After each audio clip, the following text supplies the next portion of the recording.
Passport করতে হলে police verification লাগে।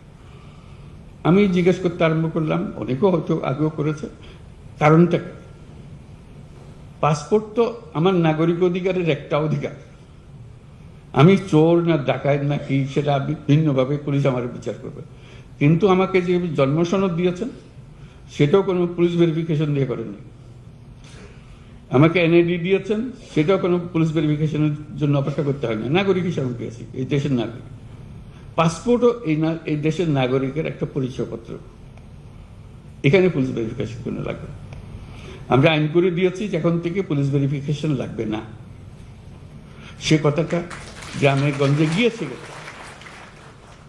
যে তালি দেখে মনে হলো এটা পৌঁছে নাই,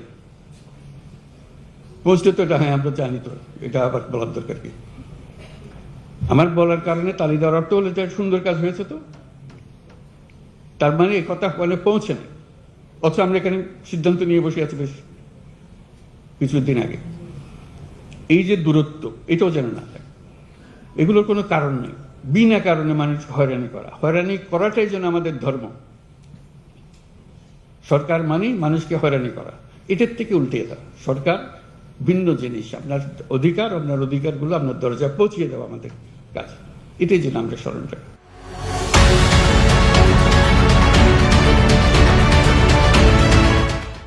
জন্ম নিবন্ধন,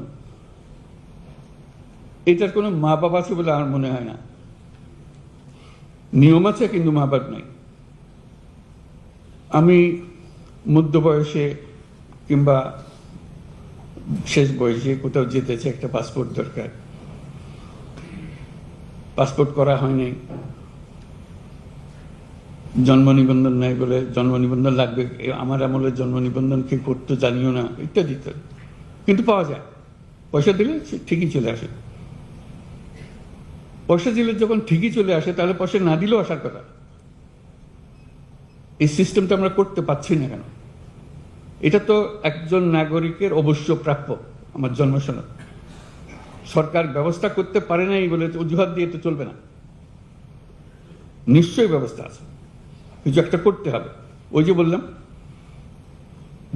যে টাকা দিলে করে দিতে পারে, সেটা সরকার কেন পারবে না? কাজে আমাদেরকে সেই ব্যবস্থা করতে হবে।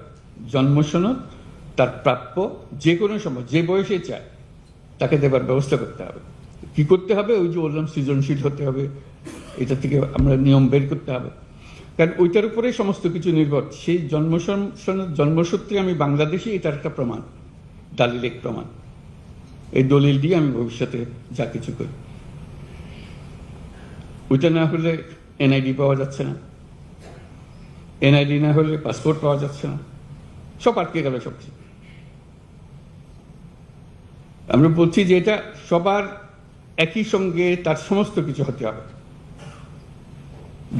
যদি আমার জন্ম সনদ থেকে থাকে, তাহলে আমি এনআইডি পাবো। এগুলো এখন অনলাইন পাওয়ার কথা, আমরা অনলাইন পাচ্ছি কিনা? পাসপোর্ট অনলাইন, এখন ই পাসপোর্ট হচ্ছে কিনা? এখনো দেখি ওই এমআরপি করছে। কেন হচ্ছে? আইন তো আছে। আমি বলছি রাতারাতি সব হয়ে গেছে, এটাও আমি আশা করি না। শুরু তো করতে হবে সে কথার কাজটা করা, যে আমার এখানে আমার জেলাতে এমআরপি আর হবে না, এখানে সব ই পাসপোর্টে নিয়ে যাবো আমি। যেহেতু আমাদের এই টিমের কাজ, যে টিম এখানে আমরা বসে আছি, এখানে আইন বানানো হয়, এটা আইন খাটানো হয়, নিয়ম মানা হয়। এগুলোতে আমরা কিভাবে যাব? একটার থেকে একটা আমরা উত্তরণ কিভাবে করব? বলছে যে এখন জমি রেজিস্টার করতে পারছে না, অমুক করতে পারছে না, কর দিতে পারছে না, সব এখানে আমরা সব শুনছি যে সব অনলাইনের ব্যবস্থা হয়ে গেছে। হয়ে যদি যায়, সেটা বাস্তবায়ন হচ্ছে না কেন? কৃষি আটকে গেলাম কেন? এখনো জমির রেকর্ডপত্র আমরা অনলাইন পাই না, করতে পারি না, যে জমাকে বেচা কিনে আমরা করতে পারছি না। কি যার উপর থেকে আমরা ভূমি মন্ত্রণালয় বলছে যে আমরা সব করে ফেলছি, কিন্তু ইমপ্লিমেন্ট করতে পারছি না, ধীরে সুস্থ হচ্ছে। কেন পারছি না? এটাই হলো আমাদের অপারগতা। খেলোয়াড় হিসেবে আমরা সেই কাজটা করতে পারছি না। সেই খেলোয়াড়ের যোগ্যতা অর্জন করতে হবে। যে আমাদের অনলাইন যেগুলো হয়ে গেছে, অনলাইনের সিরিজ হয়ে গেছে, অসংখ্য জিনিস অনলাইন। এটা কিন্তু এইখানে বিল্ডিং এর বলতে বসা হওয়া, দেশে হয় না। দেশে না হলে এটা করে লাভ থাকে আমার, এই জিনিস করে হলা যে আমরা এটা দেশে অনলাইন মানে এখন অনলাইন, আর কিছু থাকবে না। সেটা বলে যে আজকে রাতারাতি করতে পারবো না, রাতারাতি হবে না তো, সেটা আমি বলি দেখ, কিন্তু একজন ফার্স্ট হবে, সেটার কথা বলছি। এই অনলাইনের জন্য এক জেলা ফার্স্ট হবে বলে আমি সবটা করে ফেলেছি, অথবা আমি পাসপোর্ট করে ফেলেছি, এটা 100% আমার জ্ঞান। আমি জমির যত কাজ আছে সব অনলাইন করে ফেলেছি, ফার্স্ট হয়েছি আমি। এটা তো হতে পারে, আমি সেকেন্ড হতে পারি, থার্ড হতে পারি, আমি লাস্ট হতে পারি, হবে না সে কথা ঠিক না।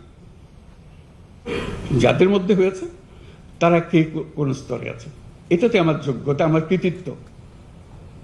এই বয়সে আমি দেশের এই টিমের, গভর্নমেন্ট সরকারের টিমে যুক্ত হয়ে কি কাজটা সমাধান করে দিলাম, আমার কন্ট্রিবিউশনটা কি?